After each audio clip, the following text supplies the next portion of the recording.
Good morning. Good morning. Ani Wagwish Indigenous Bijun Dude Mrs. Iganing and Dunjaba.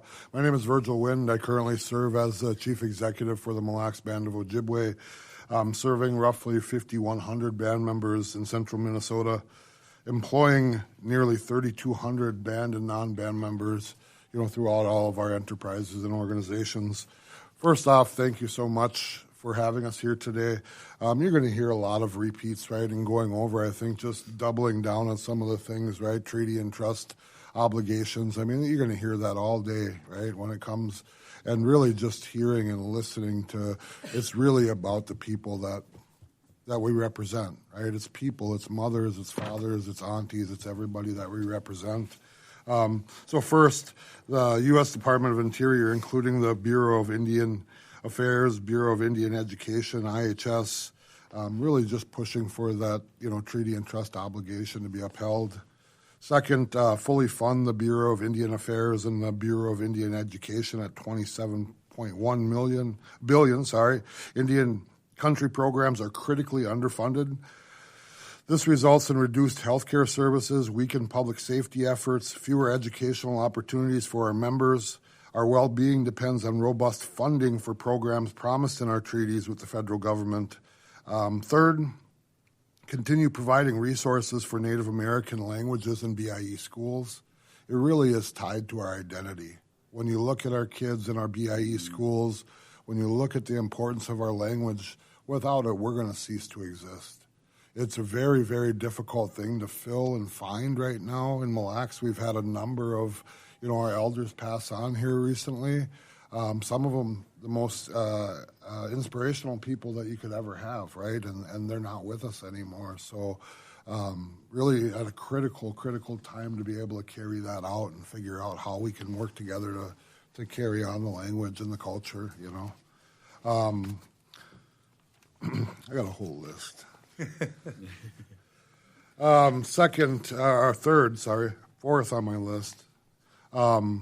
Tribal police parity.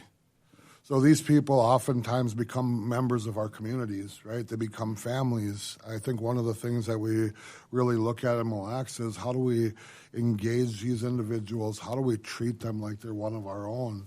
And it's really, really difficult. So at Mille Lacs, we spend nearly $6 million a year on our tribal police programs, with only 3% of that being funded outside of the Mille Lacs Band.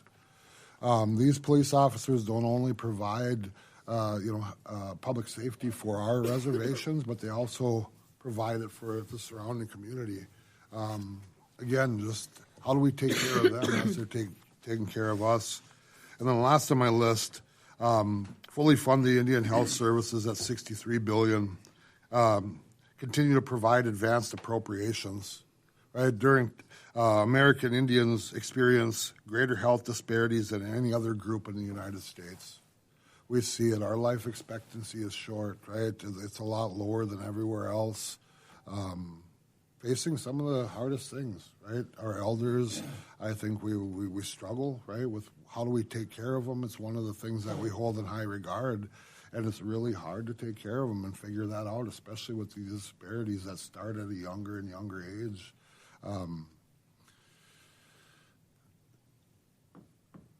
We're at a critical time. Mille Lacs is at a critical time. We have a growing number of elders coming into that age, and it seems like as time has passed, those problems have become worse and worse and worse, and we just need help. We need help figuring it out.